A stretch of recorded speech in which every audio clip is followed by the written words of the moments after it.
Hello everyone, hope you all are doing good. ഈ ഒരു video ചെയ്യുന്നത് C S C T has been restructured അല്ലെ. So restructured C S C T explain ചെയ്യാൻ വേണ്ടിയിട്ടാണ് ഈ ഒരു വീഡിയോ ചെയ്യുന്നത്. As you know, gone are the days where you write your CSCT exam from your home, അല്ലെ, from the comfort of your home. ആ ദിവസങ്ങൾ ഇനിയില്ല. അത് അങ്ങനെ എഴുതാൻ പറ്റുന്ന അവസാനത്തെ, that is remote based CSCTs no longer exist. Remote based no longer exist. അങ്ങനെ എഴുതാൻ പറ്റുന്ന അവസാനത്തെ ചാൻസ് ആണ് ഇറ്റ്സ് ഓൺ January 2026. പക്ഷെ നമ്മൾ ഇന്ന് ഈ വീഡിയോ ചെയ്യുന്ന ദിവസം ആ January 2026 അപ്ലൈ ചെയ്യേണ്ട date fortunately or unfortunately depends on how you take it കഴിഞ്ഞു പോയി. ഇനി നിങ്ങൾക്ക് അതിന് അപ്ലൈ ചെയ്യാൻ പറ്റില്ല. സോ നമ്മുടെ മുന്നിൽ ഇനിയുള്ളത് സെന്റർ ബേസ്ഡ് എക്സാം മാത്രമാണ്. ഓക്കെ, എന്താണ് ആ ഒരു ചേഞ്ച്, എങ്ങനെയാണ് നിങ്ങൾ എടുക്കുന്നത്? Do you think it's for your good? എന്താ തോന്നുന്നത്? ഇപ്പൊ ഒരു ലാസ്റ്റ് 3 years ആയിട്ട് ഞാൻ സി എസ് സി ടിയുടെ ക്ലാസ് ഒക്കെ എടുക്കുന്നുണ്ട്. എന്റെ ഒരു അഭിപ്രായം ചോദിക്കുകയാണെങ്കിൽ ഞാൻ പറയും, ഈ പഴയ സി എസ് സി ടിയിൽ ഇപ്പോൾ ഒരു സ്റ്റുഡന്റ് ഒരു പെർട്ടിക്കുലർ കോൺസെപ്റ്റിന്റെ തലയും വാലും മാത്രം മനസ്സിലാക്കിയിട്ട് ആ MCQയിൽ നിന്ന് ആ 4 ഓപ്ഷനിന് കറക്റ്റ് ആൻസർ കണ്ടുപിടിക്കുന്ന ഒരുപാട് മിടുക്കനും മിടുക്കികളും നിങ്ങളുടെ ഉണ്ട് എന്ന് ഞാൻ കഴിഞ്ഞ 3 വർഷത്തിൽ മനസ്സിലാക്കി. പക്ഷെ ഇനി അത് നടക്കില്ല. ഇനി പുതിയ ലെവലില് കൃത്യമായിട്ടും ആ കൺസെപ്റ്റുകൾ മുഴുവൻ കൃത്യമായി മനസ്സിലാക്കിയാൽ മാത്രമേ നിങ്ങൾക്ക് എക്സാമിൽ ആൻസർ ചെയ്യാൻ പറ്റില്ല. And I welcome this change wholeheartedly. നിങ്ങളും അതേപോലെ ആ ഒരു ചേഞ്ച് വെൽക്കം ചെയ്യണം. ഒന്നുമില്ല, നമുക്ക് പഠിച്ചെടുക്കാൻ പറ്റുന്നതേ ഉള്ളൂ. സിലബസിലൊക്കെ അത്ര ടഫ് ഒന്നുമല്ല. ബട്ട് ഓൺലി തിങ് കൺസെപ്റ്റുകൾ കൃത്യമായിട്ട് മനസ്സിലാക്കണം. And one more happy news I would like to share with you. അതായത് ഇത്രയും കാലം നമ്മൾ ടാർഗറ്റ് CS ചെയ്ത പോലെ തന്നെ CSCT റീസ്ട്രക്ചർ ചെയ്തിട്ടുണ്ടാവും. ബട്ട് ഞങ്ങൾ ഇനിയും CSCT പഠിപ്പിക്കാൻ പോകുന്നത് ഫ്രീ ഓഫ് കോസ്റ്റിൽ തന്നെയാണ്. ഞങ്ങൾ ഇനിയും പഠിപ്പിക്കാൻ പ്ലാൻ ചെയ്യുന്നത്. So that's a happy news we would love to share with you all. Okay, ഇനി നമുക്ക് എന്തൊക്കെയാണ് ഇതിന്റെ ഒരു ചേഞ്ചസ് വന്നിരിക്കുന്നതെന്ന് നോക്കാം.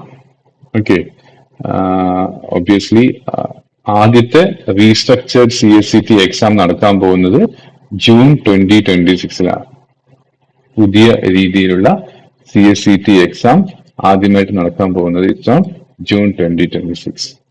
ഓക്കെ, ഇനി ഇതിന്റെ എലിജിബിലിറ്റി എന്ന് പറയുന്നത് ഒരു 10+2 പാസ്സായ സ്റ്റുഡന്റിനോ അല്ലെങ്കിൽ 10+2 എക്സാമിന് അപ്ലൈ ചെയ്തിട്ട് ഹോൾ ടിക്കറ്റ് വെച്ചിട്ടോ ഒരാൾക്ക് ഈ എക്സാമിന് അപ്ലൈ ചെയ്യാൻ പറ്റും. ഓക്കെ, ഇതിന്റെ ഫീ സ്ട്രക്ചർ എന്ന് പറയുന്നത് ഏർലിയർ ഇതിന് രജിസ്ട്രേഷൻ ഫീ ഉണ്ടായിരുന്നില്ല ഇതുവരെ, അല്ലെ. CSCTക്ക് നിങ്ങൾ എക്സാം ഫീ ഒരു 2000 അടയ്ക്കും, ഇത് ചെയ്യും CSCT എക്സാം എഴുതും. പക്ഷെ ഇപ്പൊ അങ്ങനെയല്ല. there's a registration fee for CSCT. അതിന്റെ രജിസ്ട്രേഷൻ ഫീ എന്ന് പറയുന്നത് 7,500 ആണ്. പ്ലസ് ഓരോ തവണ എക്സാം എഴുതുമ്പോഴും, ഓരോ തവണ ഇല്ല, ആദ്യ തവണ എഴുതി പാസ്സാവണം. In case if you fail second time ആകുമ്പോൾ വീണ്ടും ഈ 1,500 അടയ്ക്കണം. This is the examination fee. Registration fee അവിടെ തന്നെ നിൽക്കും. ഫോർ 3 years വാലിഡിറ്റി ഉണ്ട്. പക്ഷെ എക്സാം ഓരോ തവണ അപ്ലൈ ചെയ്യുമ്പോൾ നിങ്ങൾക്ക് ഈ 1,500 വീണ്ടും അടയ്ക്കണം. അതിന് ഇടവരാതെ ഫസ്റ്റ് ടൈം തന്നെ പാസ്സാവുക. ആൻഡ് ഒബ്വിയസ്ലി ഫീ കൺസെഷൻ ഉണ്ട്. ഇപ്പോൾ if you belong to SC അല്ലെങ്കിൽ ST കാറ്റഗറിയിലാണെങ്കിൽ രജിസ്ട്രേഷനും 50% കൺസെഷൻ ഉണ്ട്. എക്സാം ഫീക്കും 50% കൺസെഷൻ ഉണ്ട്. Also the concession is there for physically handicapped ആണെങ്കിലും ഈ രണ്ടിനും 50% കൺസെഷൻ ഉണ്ട്. Okay, now we will talk about the cut off dates for registration. 2 cut off dates ഉണ്ട്. ഒന്ന് രജിസ്ട്രേഷനുള്ള cut off date ഉണ്ട്, അതേപോലെ തന്നെ എക്സാം ഫീ അടയ്ക്കാനുള്ള, എക്സാമിന് എൻറോൾ ചെയ്യാനുള്ള cut off date ഉണ്ട്. ഇത് 3 തവണയാണ് ഇനി എക്സാം നടക്കാൻ പോകുന്നത്. ഒന്ന് ജൂണില്. ഇപ്പൊ നമുക്ക് CSCTക്ക് 4 തവണ എക്സാം നടക്കണ്ടായിരുന്നു, അല്ലെ. അതിൽ ഒരു ചാൻസ് കട്ട് ചെയ്തിട്ട് 3 തവണയായി കുറച്ചു. ഈ ജൂണിലെ അറ്റംപ്റ്റിന് രജിസ്റ്റർ ചെയ്യേണ്ട ലാസ്റ്റ് ഡേറ്റ് എന്ന് പറയുന്നത് 31st January ആണ്. പക്ഷെ ഇത് ആദ്യമായിട്ട് എക്സാം ഇനി വരാൻ പോകുന്നതുകൊണ്ട് 2026 ജൂൺ എക്സാമിന് മാത്രം 15th ഫെബ്രുവരി വരെ സമയം തന്നിട്ടുണ്ട്. 15th ഫെബ്രുവരിക്കുള്ളിൽ നിങ്ങൾക്ക് രജിസ്റ്റർ ചെയ്യാം. ഓക്കെ, അതേപോലെ ഒക്ടോബർ എക്സാം ആണ് നിങ്ങൾ എഴുതാൻ ഉദ്ദേശിക്കുന്നതെങ്കിൽ നിങ്ങൾ 31st മെയ്ന്റെ ഉള്ളിൽ രജിസ്ട്രേഷൻ ചെയ്യണം. This is registration. ആ 7,500 rupees കൊടുത്ത് രജിസ്റ്റർ ചെയ്യേണ്ട കാര്യമാണ് പറയുന്നത്. എക്സാം എൻറോൾമെന്റ് അല്ല പറയുന്നത്. അതിന് സെപ്പറേറ്റ് ഡേറ്റ്സ് ഉണ്ട്, തരാവിട്ടായിരിക്കും. അപ്പോൾ ജൂൺ എക്സാമിനാണ് എഴുതുന്നതെങ്കിൽ നോർമലി 31st ജാനുവരി ആണ് ലാസ്റ്റ് ഡേറ്റ്. പക്ഷെ ഇത് ആദ്യമായിട്ടൊരു മാറ്റം വന്നുകൊണ്ട് ഈ 2026 മാത്രം 15th ഫെബ്രുവരി വരെ നിങ്ങൾക്ക് രജിസ്ട്രേഷൻ ചെയ്യാം. ഇനി ഒക്ടോബർ അറ്റംപ്റ്റിലാണെങ്കിൽ 31st മെയ് ആണ് ലാസ്റ്റ് ഡേറ്റ്. അതേപോലെ ഫെബ്രുവരി അറ്റംപ്റ്റ് ആണ് നിങ്ങൾ എഴുതാൻ ഉദ്ദേശിക്കുന്നത്. ഫെബ്രുവരി അറ്റംപ്റ്റ് ആദ്യമായിട്ട് 2027 വരുള്ളൂ. 2026 ഫെബ്രുവരി അറ്റംപ്റ്റ് ഇല്ല. അങ്ങനെയാണെങ്കിൽ 30th സെപ്റ്റംബർ ആണ് രജിസ്ട്രേഷൻ ചെയ്യേണ്ട ലാസ്റ്റ് ഡേറ്റ്. ഓക്കെ, അപ്പൊ കട്ട് ഓഫ് ഡേറ്റ് മിസ് ചെയ്താൽ നിങ്ങൾക്ക് ആ സെഷൻ എഴുതാൻ കഴിയില്ല. അടുത്ത സെഷന് വീണ്ടും വെയിറ്റ് ചെയ്തിരിക്കേണ്ടി വരും. ഇനി അതേപോലെ തന്നെ എക്സാമിനേഷൻ എൻറോൾമെന്റിന് എക്സാം ഫീ അടക്കണം. അതിന്റെ ഡേറ്റ് എന്ന് പറയുന്നത് ഫെബ്രുവരി ആണെങ്കിൽ അതിന്റെ ലാസ്റ്റ് ഡേറ്റ് എന്ന് പറയുന്നത് December 7 ആണ്. ഇനി ജൂൺ എക്സാം ആണ് നിങ്ങൾ എഴുതാൻ ഉദ്ദേശിക്കുന്നെങ്കിൽ അതിന്റെ ലാസ്റ്റ് ഡേറ്റ് എന്ന് പറയുന്നത് April 7 ആണ്. ഓക്കെ, ഇനി ഒക്ടോബർ എക്സാം ആണ് നിങ്ങൾ എഴുതാൻ ഉദ്ദേശിക്കുന്നെങ്കിൽ അതിന്റെ ലാസ്റ്റ് ഡേറ്റ് എന്ന് പറയുന്നത് August 7 ആണ്. April 7. Okay, these dates are very important. Okay, note ചെയ്ത് വെച്ചോളൂ. ഇനി എക്സാം നടക്കാൻ പോകുന്നത് ഇവിടെ ഫെബ്രുവരിയിൽ എക്സാം നടക്കുന്നത് ഫസ്റ്റ് വീക്ക് ഓഫ് ഫെബ്രുവരി ആണ്.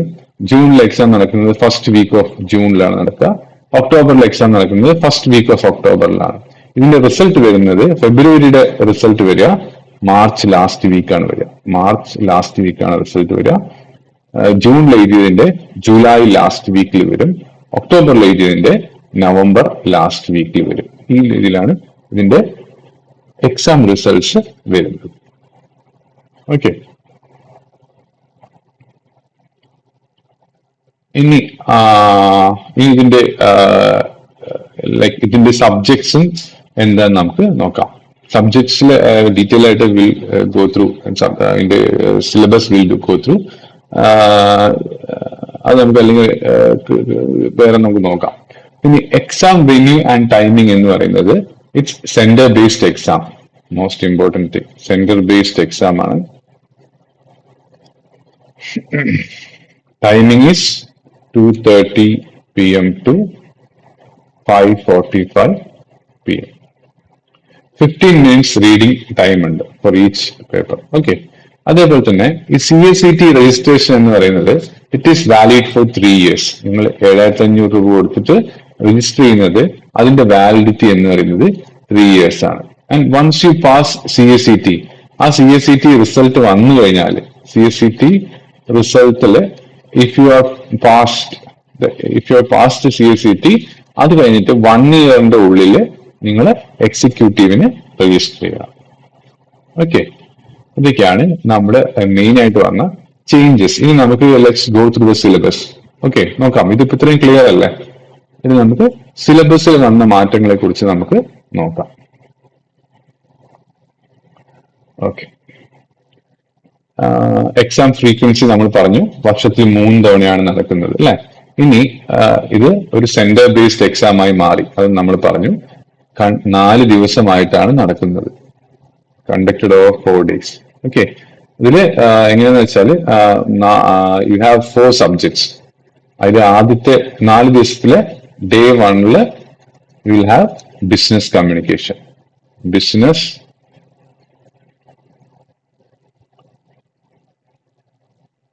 കമ്മ്യൂണിക്കേഷൻ ഇതൊരു സബ്ജക്റ്റീവ് പേപ്പറാണ്. 3 hours ആണ് ഇതിന് ടൈം തന്നിരിക്കുന്നത്. Okay, day 2 you will have fundamentals of accounting.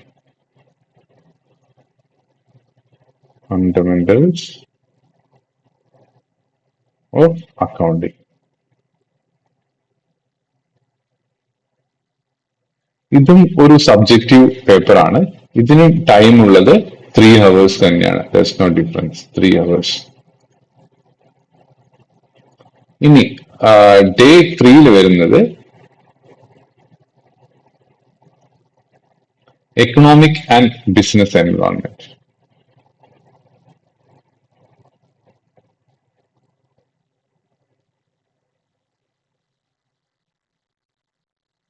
Business environment. അതും ഒരു സബ്ജക്റ്റീവ് പേപ്പർ തന്നെയാണ്. It is also for 3 hours. Day 4 വരുന്നത്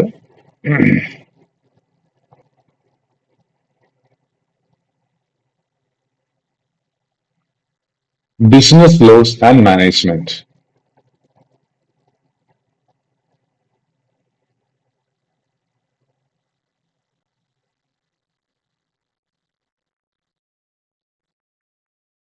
ഇതാണ് ഡേ 4 വരുന്നത്. ഇത് ആക്ച്വലി 2 hours ആണ്. ഓൾസോ ഇത് മാത്രം MCQ ആണ്, മൾട്ടിപ്പിൾ ചോയ്സ് ക്വസ്റ്റ്യൻസ് ആണ്. That doesn't mean that it's a remote based അല്ല.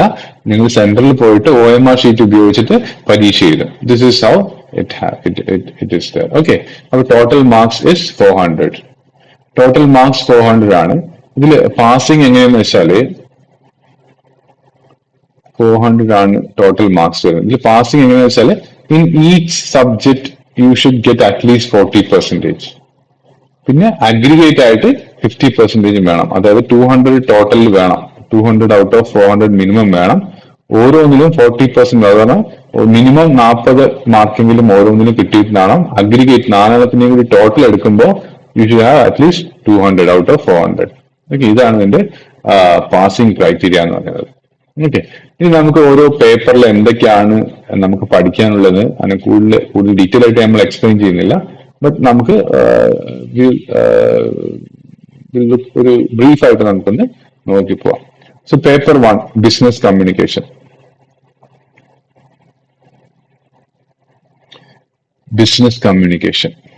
ബിസിനസ് കമ്മ്യൂണിക്കേഷനില് മെയിൻ ആയിട്ട് എന്താ ടെസ്റ്റ് ചെയ്ത് പോകുന്നതെന്ന് വെച്ചാല്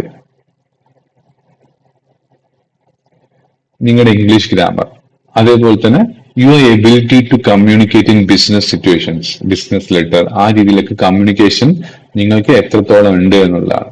ഓക്കെ, പക്ഷെ ബേസിക് നോളജ് ആണ്, നോ അഡ്വാൻസ് ഇംഗ്ലീഷ് ഒന്നും ആവശ്യമില്ല, ബേസിക് നോളജ് തന്നെ ആവശ്യമുള്ളൂ. ഇതില് യൂണിറ്റ് 1 വന്നിട്ട് പറയുന്നത്, unit 1 is all speaks about unit 1 essentials of good English. Essentials of good English, അതായത് ഗ്രാമർ ടോപ്പിക്സ് ആണ് അതിൽ കൂടുതലും വരുന്നത്. അതായത് noun, pronoun, proposition, articles, tenses, voice, അതൊക്കെയാണ് വരുന്നത്. അതേപോലെ വൊക്കാബുലറി ആൻഡ് യൂസേജ് വരുന്നത്, synonyms, antonyms, one word substitutions, commonly confused words, words with multiple meanings. അതേപോലെ സെന്റൻസ് സ്കിൽസിനെ കുറിച്ച് അതിൽ പറയാം. സെന്റൻസ് കറക്ഷൻ ഉണ്ട്, പാരാജംബിൾസ്, സെന്റൻസ് അറേഞ്ച്മെന്റ്, സെന്റൻസ് കംപ്ലീഷൻ. പിന്നെ there is also reading skills. Reading skills comprehension, passage, summary writing, ഇതൊക്കെയാണ് കൂടുതലും unit 1 വരുന്നത്. ഇനി യൂണിറ്റ് 2 എന്ന് പറയുന്നത്, യൂണിറ്റ് 2 ഇസ് കമ്മ്യൂണിക്കേഷൻ.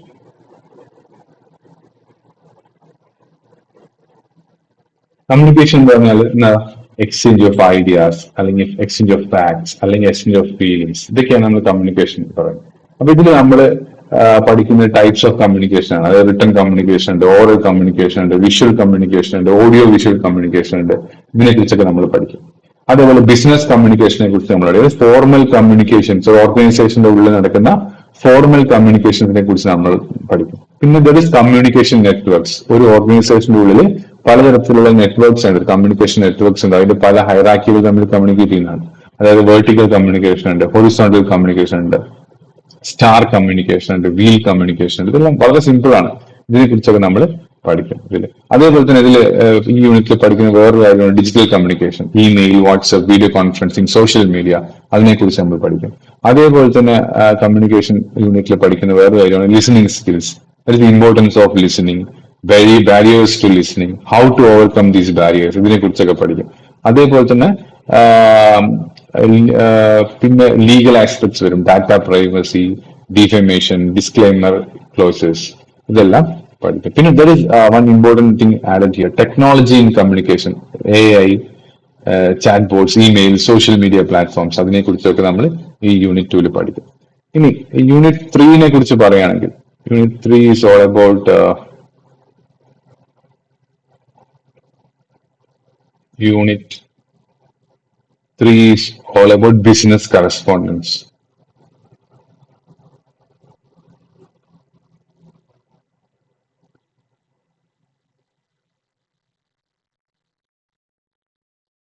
ഇതില് ബിസിനസ് ലെറ്റേഴ്സിനെ കുറിച്ച് നമ്മൾ പഠിക്കും, ബിസിനസ് മെസ്സേജസിനെ കുറിച്ച് പഠിക്കും, then office communication, email communication, corporate documentation, ഇതൊക്കെയാണ് നമ്മൾ ഈ ഒരു യൂണിറ്റ് 3 പഠിക്കുന്നത്.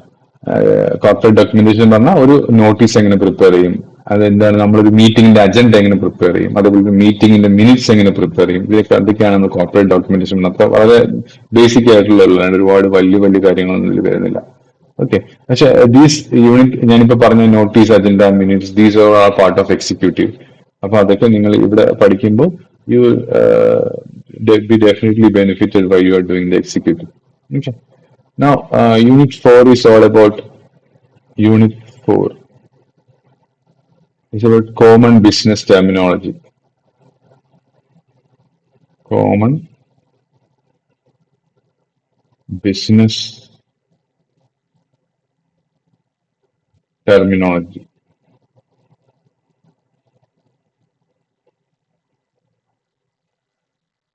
Okay, ഇത് legal terms, financial terms, corporate ടേംസിനെ കുറിച്ചൊക്കെയാണ് നമ്മൾ ഇതിൽ പഠിക്കുന്നത്. This is all about business. നമ്മുടെ ഫസ്റ്റ് ചാപ്റ്റർ, ദാറ്റ് ഇസ് ഒരു ബിസിനസ് കമ്മ്യൂണിക്കേഷന്റെ 100 മാർക്സിന്റെ പേപ്പർ 1. ഇവിടെ ഈ 3 ടോപ്പിക്സ് ആണ് നമ്മൾ അതിൽ കവർ ചെയ്യുന്നത്. Now we will talk about the paper 2.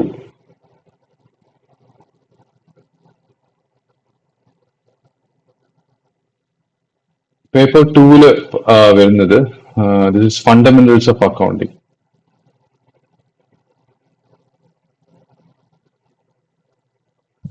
Fundamentals of accounting.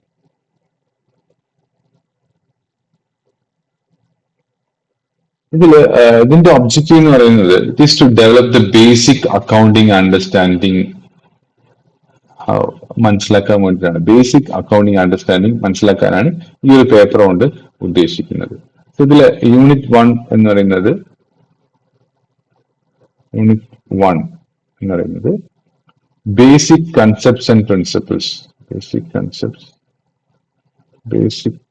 Concepts and principles. ഇതില് നമ്മൾ പഠിക്കുക meaning of accounting, accounting concepts എന്താണ്, accounting principles, accounting policies, valuation principles, accounting estimates, ഇതിനെ കുറിച്ചൊക്കെയാണ് നമ്മൾ ഇതിൽ പഠിക്കുന്നത്. വളരെ ബേസിക് ആയിട്ടുള്ള, നത്തിങ് ടു വറി. യൂണിറ്റ് 2 വരുന്നത് അക്കൗണ്ടിങ് പ്രോസസ്സാണ്. ഇതിൽ നമ്മൾ book keeping versus accounting, double entry system, debit and credit rules, journal entries, subsidiary books, ledger and trial balance, അതിനെ കുറിച്ചൊക്കെയാണ് ഈ ഒരു യൂണിറ്റിൽ നമ്മൾ നോക്കുക. യൂണിറ്റ് 3 വരുന്നത് bank reconciliation statement. Bank reconciliation statement. ഇത് എന്താണ്, അതിന്റെ മീനിങ് നമ്മൾ നോക്കും. Then preparation of bank reconciliation statement. ഇതാണ് ഈ ഒരു യൂണിറ്റിൽ മെയിൻ ആയിട്ടുള്ളത്. That's nothing rocket science about it, വളരെ സിമ്പിൾ തന്നെയാണ്. Then unit 4 is depreciation amortization. Depreciation and amortization.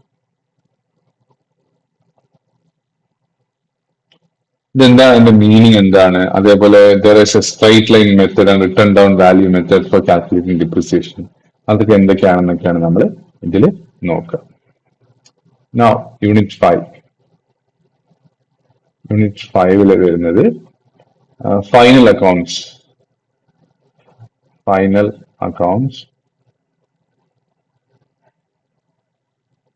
Soul proprietor.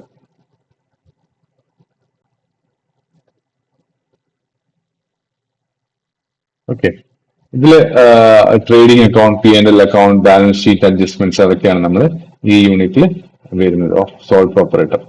Okay, ഇനി യൂണിറ്റ് 6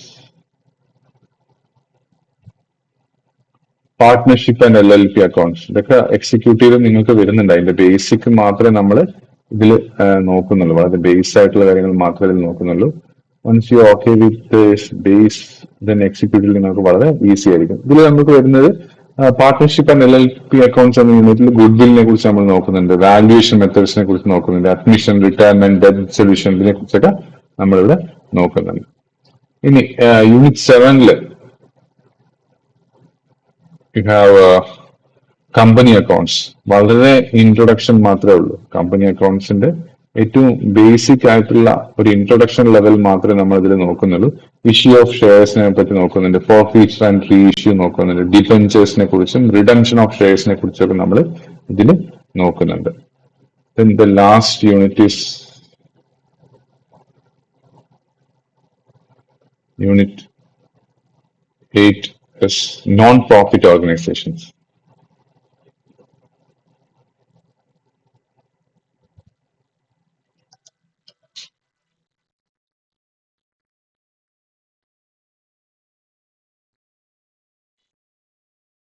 ഓക്കെ, ഇതിൽ അതിന്റെ റെസീറ്റ്സ് ആൻഡ് പേയ്മെന്റ്സിനെ കുറിച്ച് നമ്മൾ നോക്കും.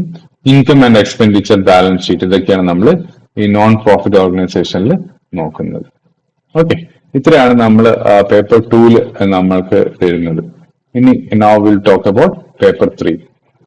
Paper 3 is economic and business environment. Economic and business environment, ഇതാണ് paper 3 വരുന്നത്. ഇത് രണ്ടായിട്ട് സ്പ്ലിറ്റ് ചെയ്തിട്ടുണ്ട്. എക്കണോമിക്സിന് 50 മാർക്സും ബിസിനസ് എൻവയോൺമെന്റിന് 50 മാർക്സും, അങ്ങനെ രണ്ടായിട്ടാണ് ഇത് സ്പ്ലിറ്റ് ചെയ്തിരിക്കുന്നത്. ഓക്കെ, പാർട്ട് എ എക്കണോമിക്സിൽ എന്തൊക്കെയാണ് വരുന്നത് നോക്കാം.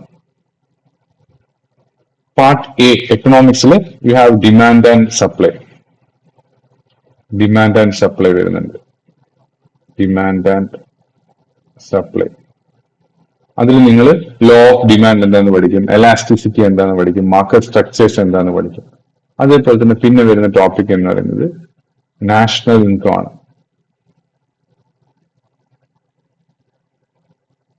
അതിൽ നിങ്ങൾ GDP, GNP, NNP, അതിന്റെ മെത്തേഡ്സ് ഓഫ് കാൽക്കുലേഷൻ, അതിനെ കുറിച്ചൊക്കെ പഠിക്കും. പിന്നെ വരുന്ന ഒരു ടോപ്പിക് എന്ന് പറയുന്നത് യൂണിയൻ ബഡ്ജറ്റ്. അതിൽ learn about revenue and capital budget, physical deficit, അതിനെ കുറിച്ചൊക്കെ നിങ്ങൾ ആ ഒരു ടോപ്പിക് യൂണിറ്റിനെ കീഴിൽ നിങ്ങൾ അതൊക്കെ പഠിക്കും. പിന്നെ വരുന്നത് ഫൈനാൻഷ്യൽ മാർക്കറ്റ്സ്. ഫൈനാൻഷ്യൽ മാർക്കറ്റ്സ്, ഇതിൽ നിങ്ങൾ പഠിക്കുന്ന ബാങ്ക്സിനെ കുറിച്ച്, NBFCസിനെ കുറിച്ച്, ക്യാപിറ്റൽ മാർക്കറ്റ്സ്, അതേപോലെ SME ആൻഡ് സ്റ്റാർട്ടപ്സ്, അതിനെ കുറിച്ചൊക്കെ അതിൽ പഠിക്കും.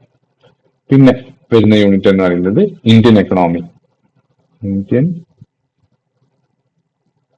എക്കണോമി, ഇതില് നിങ്ങൾ പഠിക്കുന്നത് അഗ്രികൾച്ചറിനെ കുറിച്ച് പഠിക്കും, ഇൻഡസ്ട്രീനെ കുറിച്ച് പഠിക്കും, സർവീസസിനെ കുറിച്ച് പഠിക്കും, ദെൻ ഫോറിൻ ഇൻവെസ്റ്റ്മെന്റിനെ കുറിച്ചൊക്കെ ഇതിൽ പഠിക്കുന്നുണ്ട്. ഇത്രയാണ് പാർട്ട് എയിൽ വരുന്നത്. ഇനി പാർട്ട് ബിയിലാണ് ബിസിനസ് എൻവയോൺമെന്റ് വരുന്നത്. പാർട്ട് ബിയിൽ you will have business environment. Part B അല്ല, അത്ര അത് വലിയ ചേഞ്ച് ഇല്ല ഇപ്പോൾ ഉള്ളതിൽ നിന്ന്. അതുകൊണ്ട് ഞാൻ ജസ്റ്റ് ഒന്ന് ഓടിച്ച് പറയാം. അതിൽ വരുന്നത് എന്റർപ്രണർഷിപ്പിനെ കുറിച്ച് നോക്കുന്നുണ്ട്, അത് ഇപ്പോൾ ഓൾറെഡി എക്സിസ്റ്റിംഗ് ഉള്ളതാണ്. ബിസിനസ് എൻവയോൺമെന്റ് ടൈപ്സിനെ കുറിച്ച് പഠിക്കുന്നുണ്ട്, അതും ഇപ്പോഴത്തെ ഉള്ളതിൽ ഓൾറെഡി ഉള്ളതാണ്. Then government institutions, RBI, SEBI, ministry of corporate affairs, NCLT tribunal എന്താണെന്ന് നോക്കുന്നുണ്ട്. അതേപോലെ തന്നെ ഗ്ലോബൽ ഓർഗനൈസേഷൻസ്, വേൾഡ് ബാങ്ക്, അതേപോലത്തുള്ള WTO, പിന്നെ എൻവിറോൺമെന്റൽ ഗവേണൻസ്. പിന്നെ ഒരു പുതിയ ടോപ്പിക് വന്നിട്ടുണ്ട്, അത് വളരെ ഇൻട്രസ്റ്റിംഗ് ആണ്. ഞാൻ I am also looking forward for that. AI in business. അത് നിങ്ങൾക്ക് ഈ ബിസിനസ് എൻവയോൺമെന്റിൽ വരുന്നുണ്ട്. It something new for me also. I will also learn with you AI in business. Then there is corporate governance. ഇതൊക്കെയാണ് നമുക്ക് business എൻവയോൺമെന്റിൽ വരുന്നത്. Okay, ഇനി comes paper 4, that is a new one അല്ലെ, ബിസിനസ് ലോസ് ആൻഡ് മാനേജ്മെന്റ്. ഇത് MCQ ആണ്. MCQ ആണ്, negative മാർക്കും ഇല്ല, ചിരിക്കണ്ട. ഇപ്പോഴത്തെ ഏകദേശം പഴയ CSCT ഓർമ്മ ഒന്നുമില്ല, അതേപോലെ തന്നെ ഇതിലും നമുക്ക് നെഗറ്റീവ് മാർക്കിംഗ് ഇല്ല. MCQ ആണ്. MCQ ആണെങ്കിൽ നമ്മൾ എവിടെ പോകണം? നമ്മൾ സെന്ററിൽ പോയിട്ട് പരീക്ഷ എഴുതണം, ബട്ട് നെഗറ്റീവ് മാർക്ക് ഇല്ല. ഓക്കെ, 2 hours ആണ് ഇതിന്റെ ഒരു ടൈം പീരീഡ് വന്നിരിക്കുന്നത്.